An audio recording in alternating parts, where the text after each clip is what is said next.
As the 2025 Shanghai Cooperation Organization summit unfolds, India once again finds itself balancing two very different worlds: the SCO led by China and Russia, and the Quad driven by the US and its allies. This dual participation highlights India's unique strategy of plurilateral engagement. To understand how New Delhi has walked this tightrope, let's revisit our 2024 report on what is the difference between SCO and Quad, what India's role is in both of these blocs, and what India seems to achieve from the membership of these two blocs.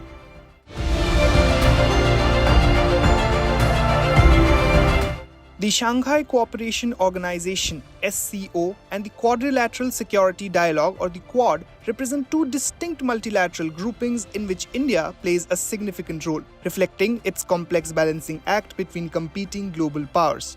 The SCO, led primarily by Russia and China, is often seen as a counterweight to NATO, while the Quad, which includes the US, Japan, Australia and India, is viewed as a coalition aimed at countering China's growing influence in the Indo-Pacific.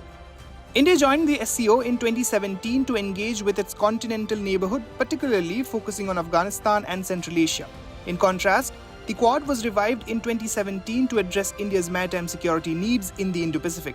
While the SCO emphasizes India's engagement with Afghanistan, where most members accept the Taliban's new government, the Quad maintains a more cautious stance with limited dialogues involving the new regime.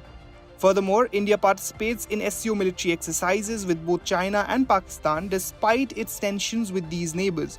While in the Quad, India focuses on joint naval drills that emphasize countering China's assertiveness and cross-border terrorism from Pakistan. Despite these divergent approaches, India manages its involvement in both groupings, aiming to uphold its strategic autonomy.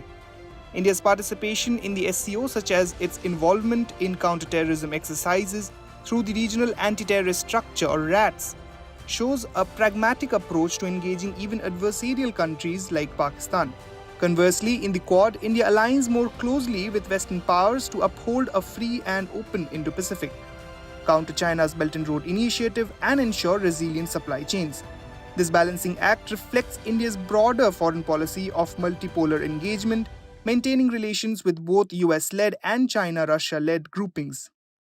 The emergence of more both regionalism and multipolarity, I wrestle with what seems, to me at least, as something of a conundrum of India's simultaneous active membership in both the Quad and the BRICS, and for that matter, the Shanghai Cooperation Organization. We can chew gum and walk at the same time. All right, but can you be all things to all people and all regions? Does that really work? Look, it's not that we are all things to all people. We are ourselves to all people, and the idea that countries must operate in a particular context or a particular structure, that's a very post-45 Cold War-ish idea. Times have moved on. The 25th SCO Summit, currently taking place from October 15 to 16, 2024 in Islamabad, Pakistan, highlights India's continued participation alongside other key members like China and Russia. The focus will be on cooperation in security, economic and cultural domains. On the other hand, the latest Quad Summit, held on September 21, 2024 in Delaware, US, emphasized regional stability and cooperation, showcasing India's alignment with the Indo-Pacific vision of its Quad partners. India's Prime Minister Narendra Modi has also emphasized that India's participation in both the Quad and the SCO is not contradictory but rather aligns with its national interests and strategic autonomy. He stated, "As a member of the Global South, our interest in any plurilateral setting is to serve as a bridge between diverse voices and contribute to a constructive and positive agenda." India's strategic maneuvering is rooted in its historical approach of plurilateralism. External Affairs Minister S. Jaishankar's perspective reflects this strategy, emphasizing India's aim to engage with multiple powers simultaneously. India seeks to balance the influence of the US, China, Russia and the EU, promoting a multipolar world where it can maximize its strategic and economic gains. Despite its ties with the Quad, India continues to prioritize its military dependence on Russia, especially for sophisticated equipment like the S-400, while also ensuring Russia does not become entirely reliant on China.